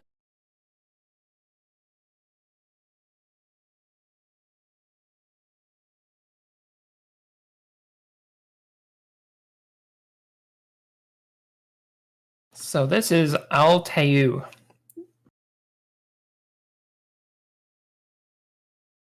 And yep. I'll just go through the pictures, I guess. Yeah, well, go ahead. This is the area where you've actually kind of fight absolute virtue out the outside here. And you also fight the enemies beforehand. The Grand Palace of Hu XZOI. I'll get to pronouncing these names eventually. Grand Palace of that. If you look, you can see a small dimension inside the doorway. Yeah, you see the top. I'm just going to call it Hujoy. The other area, I know we've spoken about it a little before, especially on the moon, but that looks so much like the Empty. It's just so blank.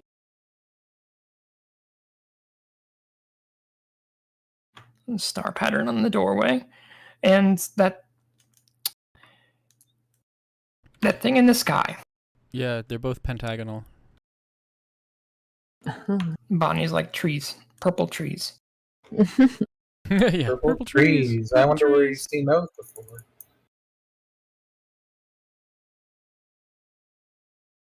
God, I'm so excited to go. There's the stingray shark we were talking about. Yep. So if you can imagine people spending up to 18 to 30 hours out here fighting a single boss. I can't imagine that. Like, not to say people didn't, but coordinate bathroom breaks and going to get food and stuff. I can't imagine shaping my life around that. Well, that's one of the reasons people don't make games like that anymore. They took shifts, yeah. People did that sort of thing in certain EverQuest contexts as well. Raiding contexts had really long fights that took long times to. You just kind of burn that image into your minds. You just know this area like the back of your hand now. This actually reminds me. You mentioned the EQ period of MMOs, and how we've discussed before how 11 was a Generation 1.5 MMO. Like, it's not quite EQ1, but it's neither EQ2 or Warcraft. It's in between, and it uses a lot of prior mechanics. It was trying to be its own thing, yeah. Right. I had a friend once who would tell a story about when he was playing EverQuest 1. Somebody pulled the Dragon God on the moon, and there's entire groups of guilds that were trying to keep that group from pulling the boss, and there was like a back and forth war, and they eventually did pull the boss. And in that game, enemies would train through zones, and so the dragon killed the whole server. That's insane. that's just part of the game, and that story always stuck with me because, you know, it was another one of these many hour encounters that just went sideways. So Bonnie's explaining in the chat, basically through these screenshots, and I'll go ahead and read it aloud for those just kind of listening in. Oh, The sure. door symbol. Door symbol is a stylized representation of the Grand Palace and the Garden of Rue Avitao, which has 5 towers, one for each of the races: Hume, Mithra, Tarutaru, Galka, and Elven. The squirrely green portal that you see on the screen here is the entrance to Apollyon. And the red light pillars are the auroral updrafts, which move you through different zones of Altiu itself. That red pillar has me like, Yeah. That's the color of Auroral darkness, by the way. updrafts. It's the same color. yeah.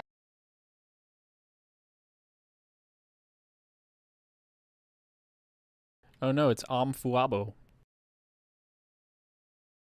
So Bonnie was actually killing these today for us. They would not leave me alone. Yeah, Zodiark will definitely have a laser pen, Kolrath. Good for keeping the Makote players in line. I say Hey. as one of them. I say as one of them. Cat girls beware.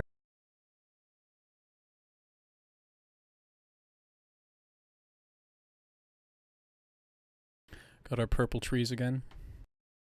More purple and blue trees. Squids in the background. Squids can fly, right?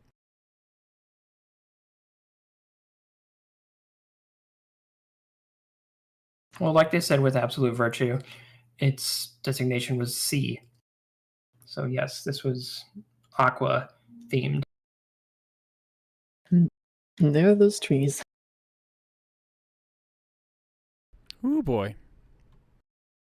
This is the Gate of the Gods, right? This is the Gate of the Gods. The palace. Bonnie enlightened us. For those who missed it, Gate of the Gods was mentioned by Fandaniel very recently. The end of patch 5.55, actually. Mm-hmm. With the Gate of the Gods complete.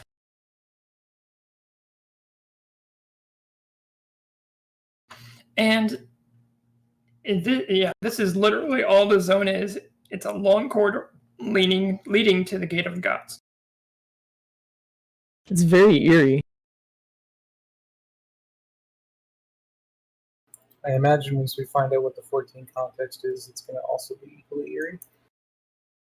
Yeah, I agree.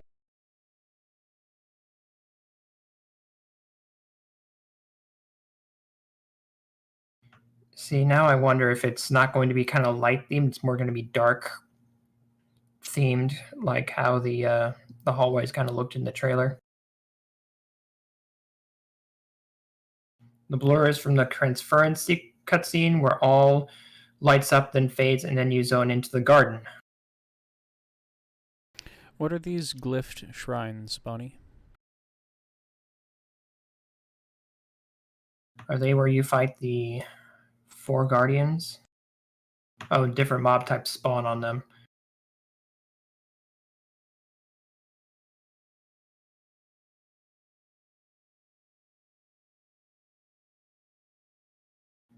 And then go back to this door. This is all Zillart architecture, but has one key difference from Sky. Everything is opalescent instead of dead white. So yes, it has kind of like an off-white color. It's multicolored, right? It's got the kind of shiny, you know how Opal, opals will... yeah.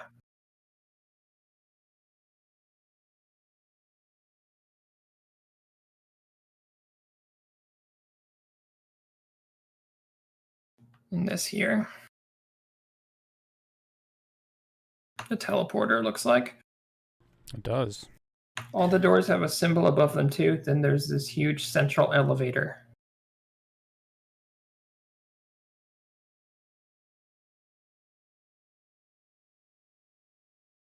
Each floor is powered by elemental crystals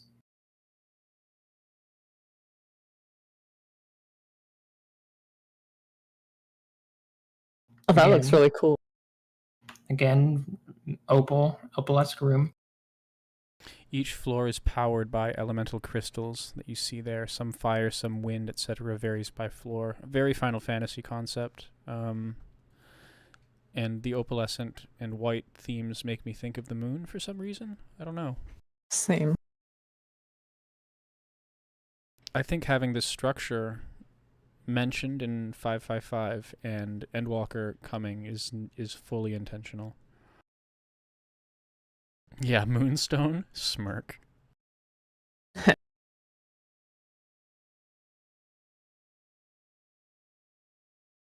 What do we have here? Yes, this is the Top top floor.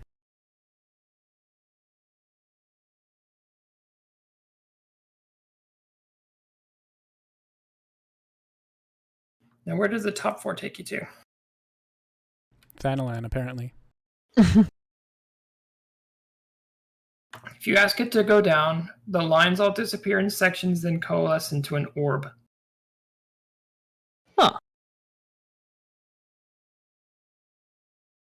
Interesting.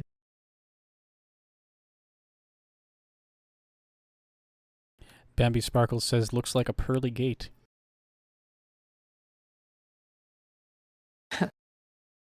You know, that's a good reference, actually, if they were going for that.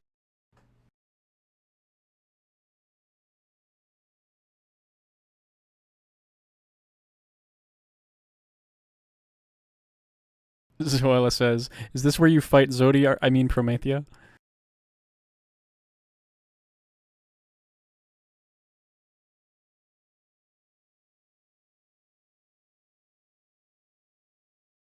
Did you get as far as the Celestial Nexus?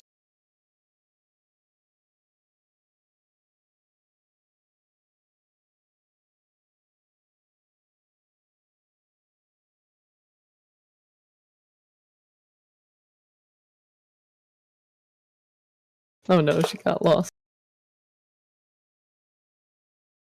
Hey, Riel, that's a familiar name. Indeed. She's an elf, too. I just wanted to add, we probably glanced over this earlier, but the outside of the area, the Rue Avitao Gardens, I don't know if she did. Bonnie, did you get a picture of the Rue Avitao Gardens?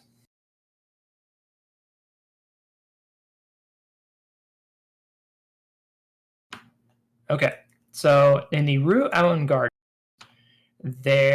it's the entrance, basically the entrance area, beginning area, part of the floating island of Tulia, constructed 10,000 years ago by the Zillarts as the Gate of Gods. This is the very entrance to the paradise itself. The Rue Avitao Gardens make up the exterior of Tulia, an array of floating islands worn by time and overgrown with moss, referred to as sky by many adventurers. The gardens are home to the Shijin, divine guardians of the cardinal directions, and a number of other monsters. You'll be interested to know who the divine guardians are. They are Suzaku, Genbu, Byako, and Seiryu. Sounds familiar. Mm-hmm.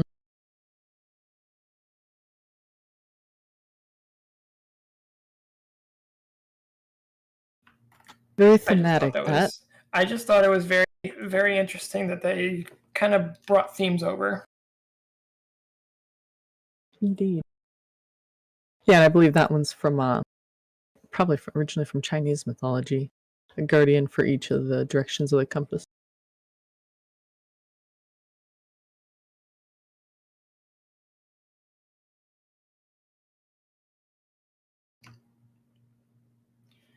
So, this description she pulled up, part of the emptiness and insidious phenomenon that has begun to gnaw away at the land, the region of Promethean is connected to the celestial capital of Taiyu.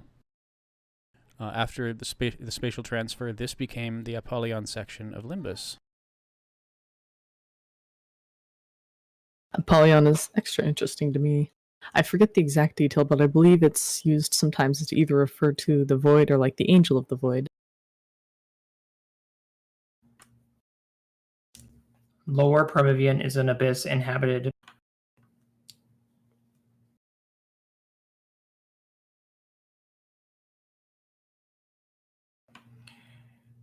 Go ahead, Ayumi. Lower Promethean is an abyss inhabited by entities that became trapped within the emptiness, including a prototype biotechnological weapon. Apollyon looks much like Promethean. It is presumably Promethean Altair and the palace. Sorry, no, not palace. And the place where things absorbed by emptiness go.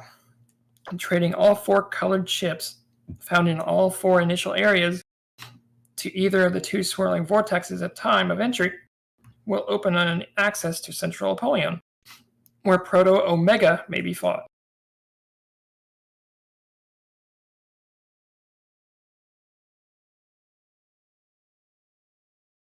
Very interesting, yeah. Bonnie, did you ever go as deep as the Celestial Nexus? I forgot to ask. I think you said you didn't go as far as Sky.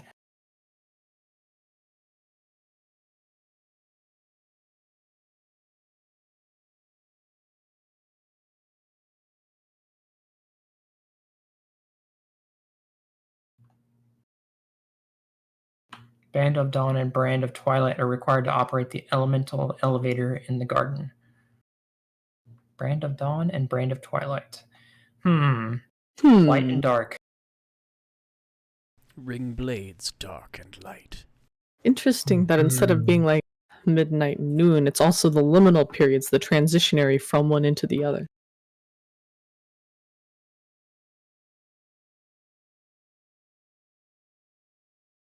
The dusk and the dawn. Oh, that's a funny phrase. A Cosmo cleanse is required to enter Limbus, along with either a red card, black card, or white card, depending on which area of Temenos or Apollyon you are entering. The Cosmo cleanse and your appropriate card are expended when you enter the actual battlegrounds from the lobby of your chosen area. The timer for reacquisition of Cosmo cleanse begins at this point. Each participant of Limbus must possess his or her own set of key items to be allowed entry. Bring your membership card to get in. Sounds like something. It's like some fancy spa. Yeah. Now I'm wondering what Temenos means, because we have the Temenos Rookery in the Crystarium on the first. So I just posted some images for the Celestial Nexus, the deepest part of the Gate of the Gods. Very interesting. It's located within the Shrine of Rue Avitao.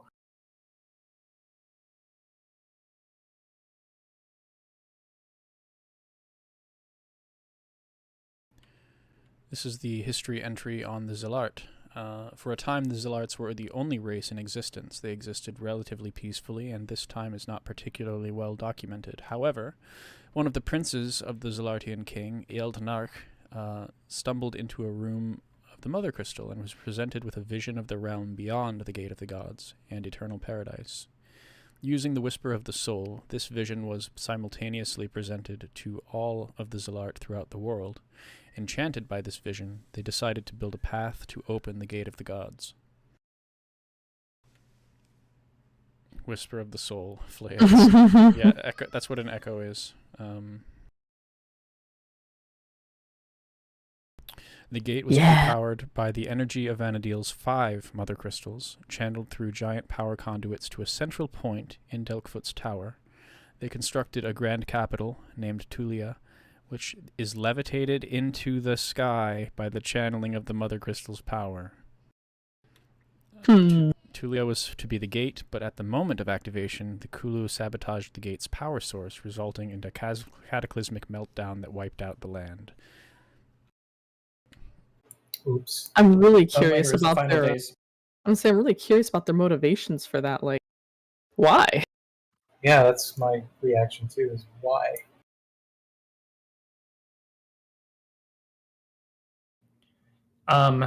Look in chat, Fao, and I have a couple more images that I posted in live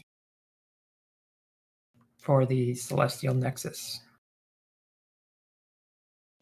They are in the 11. They should be. There is the 3 that I just posted should be very familiar to those who watch the trailer over and over. Which is pretty much all of us. Yeah. I'm up to about 80 viewings, but I chalked it up to the narration.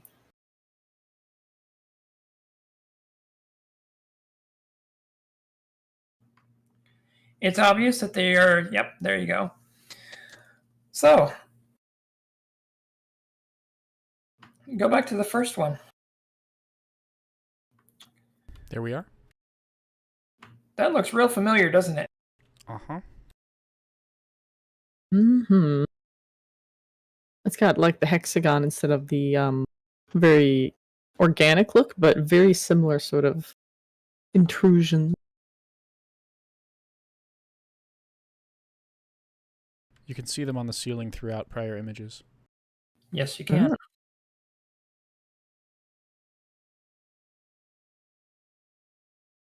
And what about the second one?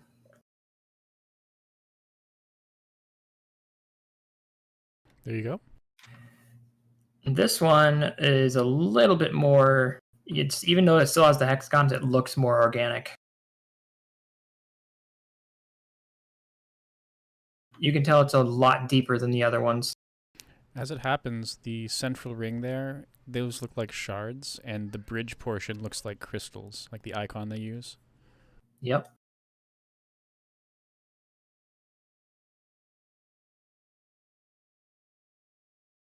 This might be spoilers, yes. Sorry, go Sorry. on. I'm not sure how long it will take you to get to this, but it's probably fine. Then there's this, which looks like an elevator.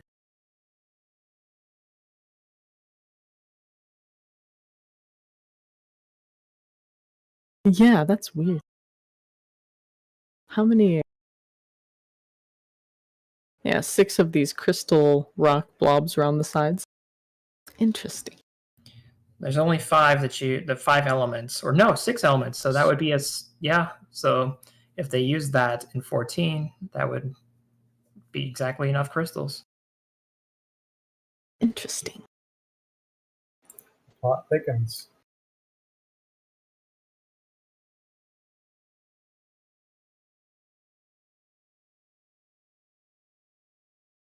Got it on the mind, huh? I really wish I had the time. I wish I had the time. I feel like I've still got so much to do in 14 though. I've played 11 before, but it's just a lot to come back to, honestly, after all these years. I think I'll come back to it eventually, maybe once Endwalker settles down. What other screenshots do we have? What other stuff do we have? I like how you assume that Endwalker's gonna settle down. Yeah, I know. It'll probably go full bore, and then I'll be like, screwed. It's gotta have breaths for air eventually.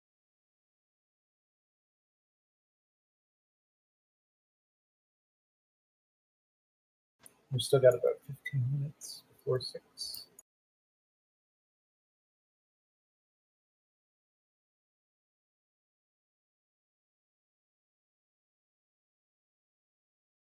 Let me check out the shrine.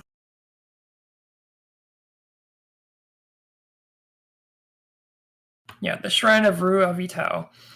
So it was part of the floating island of Tulia, constructed 10,000 years ago by the Zillert as the Gate of the Gods. This is said to be the very entrance to paradise itself.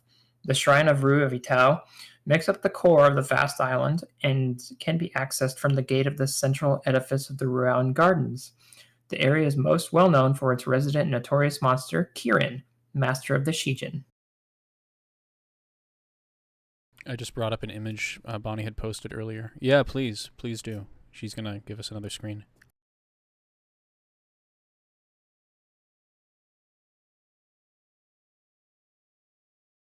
This is in Promethean, I do believe. That is eerie. It's super eerie. It's like they made graphical bugs on purpose. Yeah. It's like the laws of the universe are in chaos. The little, like, balls of light are weird, too. Bonnie says, so we have the metaphysics on how they sent Sky into the, well, sky.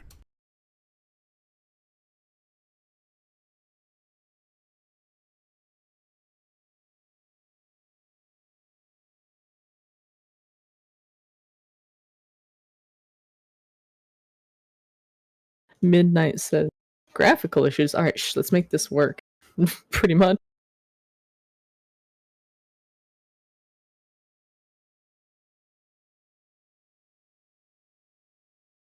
The uploading is indifferent to your pleas.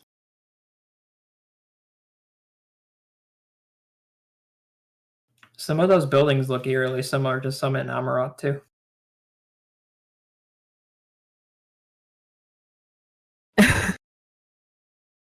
Yes, it is supposed to look like that.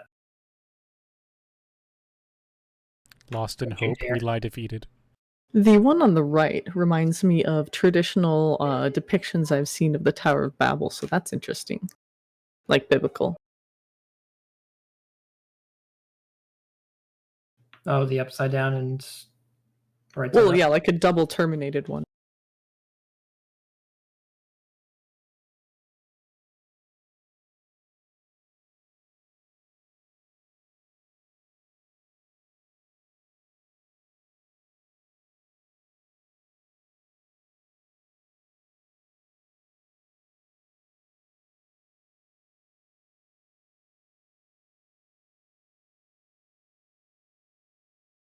She's got another one for you in 11 chat.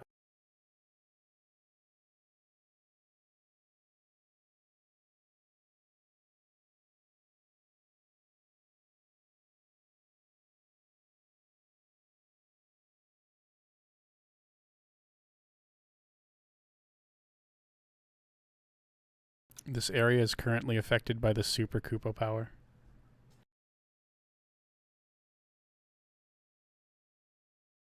Does that mean this cutscene cannot be skipped? Big Sermon Tower.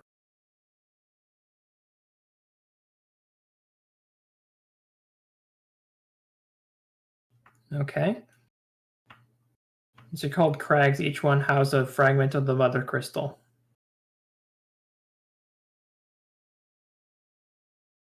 These look like certain Tilo towers. Mm-hmm. Just a bit. They knew what they were doing. They've been seeding these things for us to find. The fact that they're all connected to a much taller central structure. Even before we got to 5.5, I was pretty darn sure we were going to see a control tower or a connection thing in Garlemald. And before it's just the big tower in Garlemald. Well, that's exactly what it is as far as I can tell, yeah. Which, of course, they call Gate of the Gods, as far as we can determine. Yeah, They so all apparently converted to the main tower in Kafim Island, where Altair used to be located. The main tower was called Delkfut's Tower. And they sure did do names in Final Fantasy XI.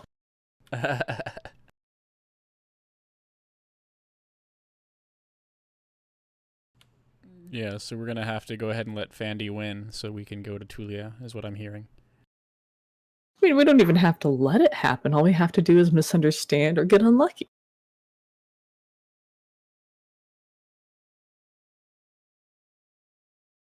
Each of the 5 crags had spines covering malms and malms of terrain to transfer power to the main tower to send Sky into Sky. As far as we know, though, there's already... Well, actually, that's a good good point about the floating area that's been teased in Final Fantasy XIV for Endwalker. We don't know if it's already there. A lot of people have speculated the thing on the map that appears to be above Garlemald, but that's just a guess. It also looks very differently. Yeah. I'm not particularly convinced of that one myself. It may not exist yet, or it may not be fully up there. And interestingly, this also makes me think of Aziz's Law, how the Empire of Aleg floated a whole bunch of land up there. And it's just still hanging out, you know. Just chilling.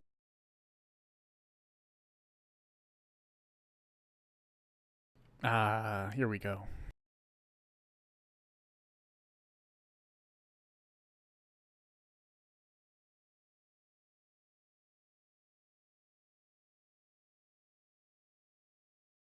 We got a floating island here. Uh-huh. I'd scream in Meso. Tell me more.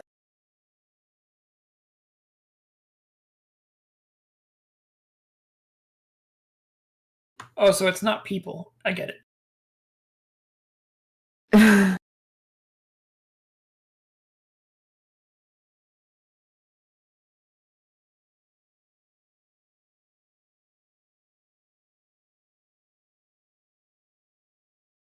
But see, that's what Meso is. The snow that's falling, it's people.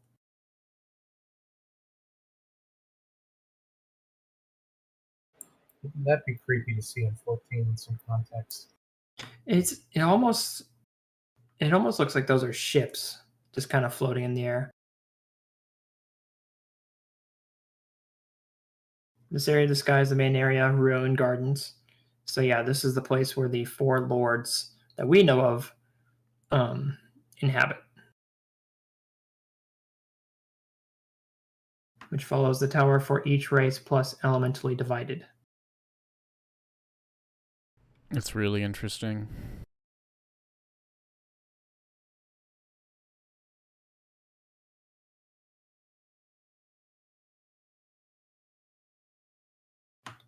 Each bridge is dedicated to 2 elements inhabited by sprites of those 2 elements.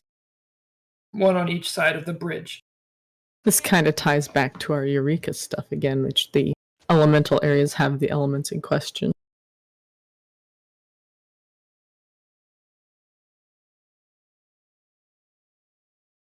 I know they're going to pick this thread up, both for the Endwalker reasons and also for the Eureka reasons. I have a strong suspicion.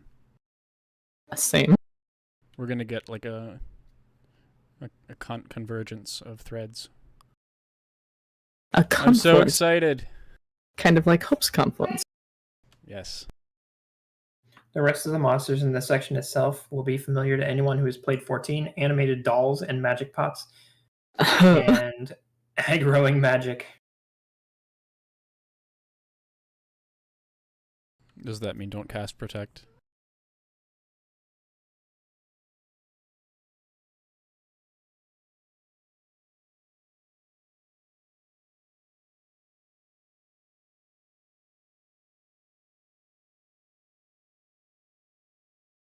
It means don't cast Sneak and Oh. invis yourself to make yourself unaggroable. Ah, all magic. Rude, honestly. JK, I see you.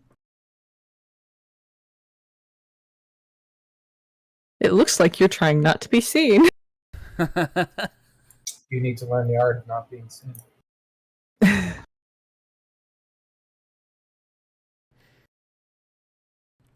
All right, Bonnie's on 11. We got it. Well, I don't have much more to add. Do we have any thoughts or conclusions or announcements or things like that? It's funny that looking at these old 11 screenshots just have me even more excited for Endwalker, but here we are. I just find it fascinating that we are now pulling stuff from 11 and in very large amounts and just kind of repurposing it for use in 14. Just because it's almost ironic too, because we are the MMO that's kind of not exactly replaced, but surpassed for 11. 14 was kind of built on the foundation of 11 and then kind of rose into its own thing with the arrival of Yoshi P. So a lot of the 11 stuff carried over in some way and then was reused. Yeah. I think Eureka was one of those things that was carried over for those that kind of missed that type of MMO. And then, of course, for people who still missed those types of enemies, those types of names, monsters, what have you, they were still repurposed and used in other areas of the game too. So I'm excited to see where this goes going forward. Indeed.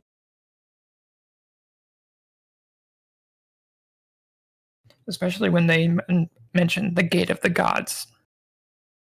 For real.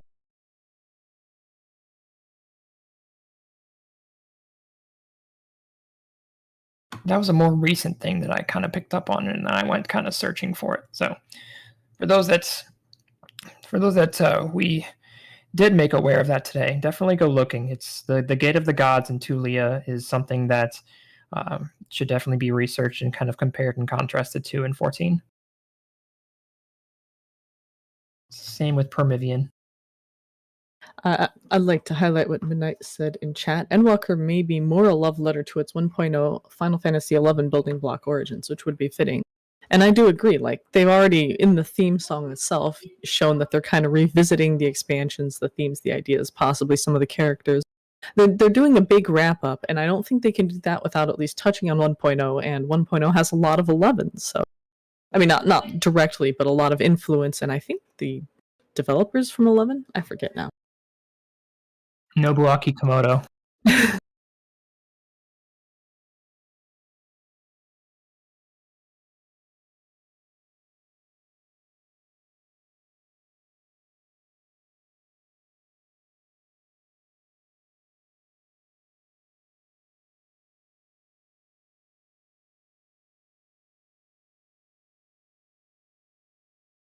Absolutely.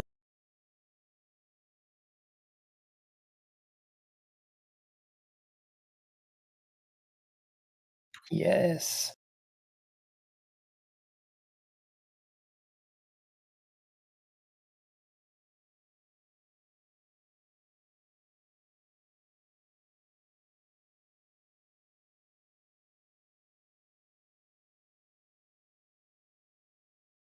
He is.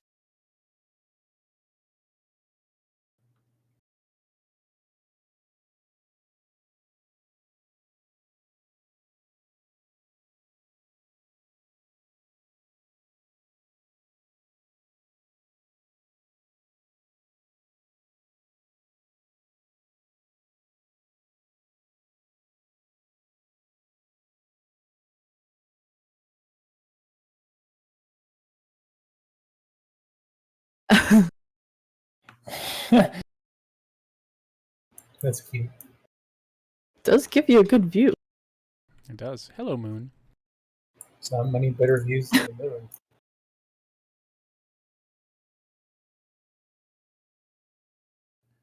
I mean, the new moon that we see in 14 is much more prominent now that we've looked recently.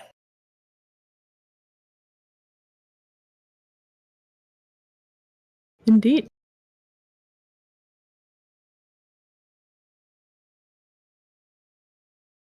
So, on to our next announcement, the very special announcement that I teased on the Twitter. Next week, we will have another special guest lined up for you guys. Lorelines will be welcoming Denmo McStronghuge next week. We'll be talking about him and his kind of contribution to videos and kind of social media presence, just to kind of go back and forth, just kind of like a chill conversation between him and us. We've been wanting him on our show for quite a while now, but we had Pyromancer and Anonymous that we got in a lot sooner than we thought. So He's a fantastic creator and has these great videos. If you guys are not familiar or haven't seen his stuff before, do take a moment and check it out because it's great. Yeah, he's a great pillar of the community for sure. Yeah. He's always organizing stuff too. Yeah, which is great. I first encountered his stuff shortly after Shadowbringers, and I was like, this is so cool.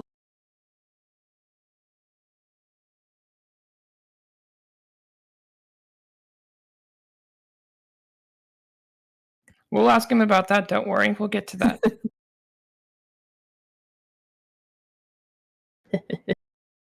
But yeah, that's it. We'll see him next week, so be sure to tune in.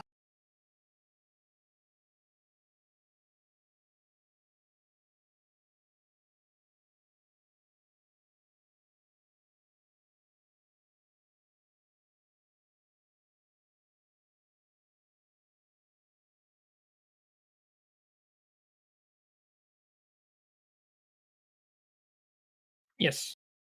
Yeah, we got it.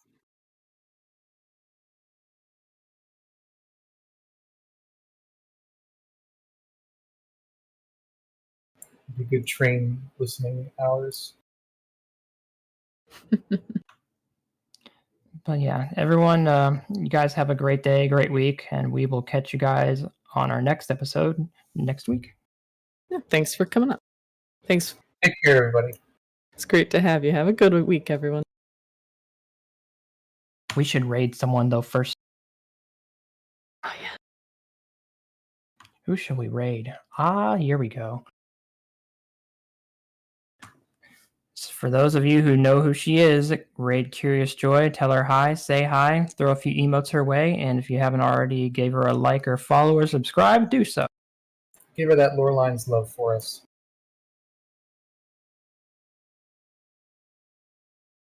And we'll see you guys next week. Alrighty, we're going to transition. care. See you guys. Take care, everyone.